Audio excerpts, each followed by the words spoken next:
শুনলাম আপনি নাকি অনেক বড় বেতনের চাকরি পেয়েছেন। অনেক বড় না, মানে ছোটখাটো। মা বলেছে আপনি নাকি পেট মোটা বেতনের চাকরি পেয়েছেন। না চলে আর কি, গুড স্যালারি।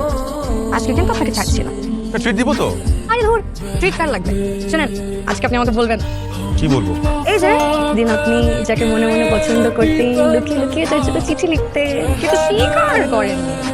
আজকে আপনার আমাকে বলতেই হবে, কারণ শাওন ভাই আপনি আমাকে বলছিলেন যে আপনি যেদিন চাকরি পাবেন সেদিনকে আপনি আমাকে বলবেন। বলেন। আরে লজ্জা কেন পাচ্ছেন শাওন ভাই? আমি আপনাকে 2 বছর ধরে চিনি। আপনার মতন ভদ্র অমায়িক ছেলে এই পুরো এলাকাতে খুঁজলে আর একটা পাওয়া যাবে না। আপনি দেখতে শুনতেও তো ভালো, ভালো চাকরিও পেয়েছেন, আর পড়াশোনাও ভালো। আপনাকে যে মেয়ে বিয়ে করবে শাওন ভাই, ওই মেয়েকে আর কপা। কি যে বলো না। সিরিয়াসলি শাওন ভাই, বলেন না, এত মন প্রাণ উজাড় করে কোন মেয়েকে ভালোবাসেন? বলেন বলেন। তোমাকে শুনতে হয়তো অবাক লাগছে, কিন্তু